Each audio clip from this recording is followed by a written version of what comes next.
नमस्कार बंधुरा आजके रान्नाघरे आपनादेर सबाइके स्वागत जानाई। साधारण एकटा कचु पातार रेसिपि आजके आपनादेर संगे आमी शेयर करब। तार जोन्नो एखाने आमी कचु पाता निये नियेछि और कचु पातागुलो किन्तु एरकम एकटु कचि देखे निते हबे। पाका कचु पाता होले किन्तु खेते एकदम भालो लागबे ना।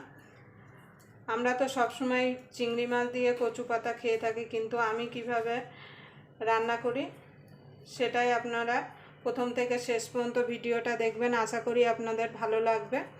यदि कचु पातार रेसिपिटा आपनादेर भालो लागे ताहले अवश्यई एकटा लाइक करबेन, कमेंट करबेन और जारा एखोनो आमार चैनलटा सबस्क्राइब करेननि प्लिज सबस्क्राइब करे नेबेन और पाशेर बेल आइकनटी अवश्यई बाजिए देबेन आमी जखन नित्य नतुन रेसिपि आपलोड करब सबार आगे पाওয়ার जन्य। एबार आमी कचु पातागुलोके परिष्कार करे धुए केटे नेब। आमी कचु पातागुलो केटे निये आसि।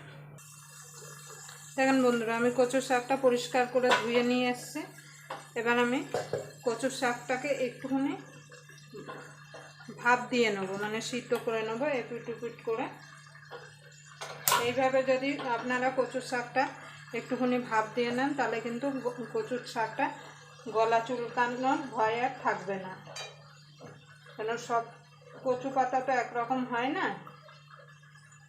এবার এটাকে আমি একটুখানি ঢাকা দিয়ে ভাপ দিয়ে নেব। আমি সামান্য একটুখানি লবণ দিয়ে দেবো।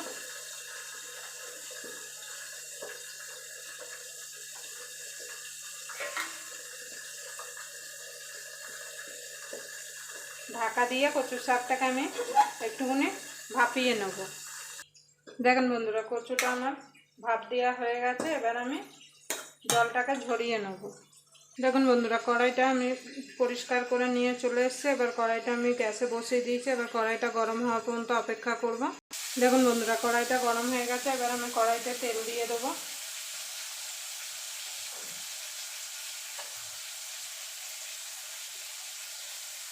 এবার তেলটা গরম হওয়া পর্যন্ত অপেক্ষা করব। দেখুন বন্ধুরা তেলটা গরম হয়ে গেছে। আমি ফোড়নে দিয়ে দেবো কালো জিরা,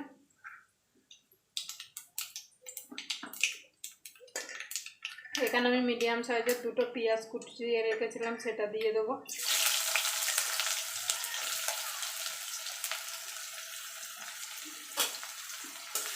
পেঁয়াজটাকে একটুখানি নাড়াচাড়া করে নেব। এখানে আমি কটা রসুন কুচিয়ে রেখেছিলাম সেই রসুনগুলো দিয়ে দেবো। একবার আপনারা বাড়িতে আমার মতো করে বানিয়ে দেখবেন, গরম ভাতের সঙ্গে কিন্তু এই কচু পাতাটা খুব ভালো লাগে খেতে। এখানে কাঁচা লঙ্কা চিড়ে রেখেছি, কাঁচা লঙ্কাটা দিয়ে দেবো। ঝালটা আপনাদের স্বাদ মতো দেবেন, যে যেমন ঝাল খেতে পছন্দ করে। এবার রসুন পেঁয়াজ আর কাঁচা লঙ্কাটা মিনিট খানিক ধরে আমি একটুখানি ভাজা ভাজা করে নেব। দেখুন বন্ধুরা পেঁয়াজ কাঁচা লঙ্কা রসুনটা আমার ভাজা ভাজা হয়ে গেছে। এখানে যে কচুর শাকটা আমি ভাপিয়ে রেখেছিলাম সেটা দিয়ে দেবো।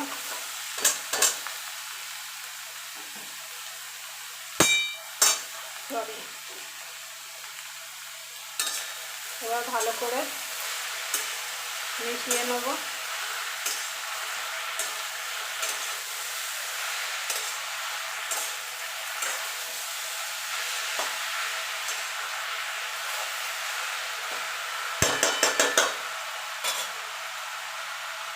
আমি তখন কচু সিদ্ধ করার সময় নুন দিয়েছিলাম, সেই বুঝে নুনটা অ্যাড করতে হবে।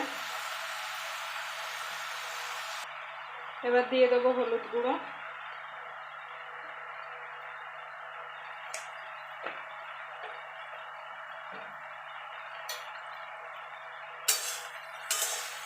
এবার আমি ঢাকা দিয়ে মিনিট দুয়েক এটাকে রান্না করে নেব।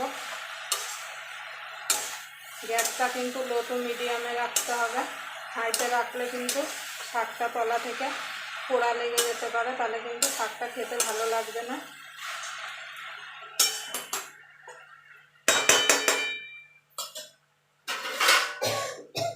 এবার ঢাকা দিয়ে আমি এটাকে মিনিট দুয়েক রান্না করে নেব।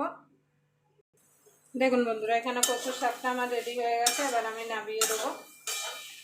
আবার আপনাদের সঙ্গে কোনো নতুন রেসিপি নিয়ে দেখা হবে। ততক্ষণ পর্যন্ত আপনারা ভালো থাকবেন, সুস্থ থাকবেন।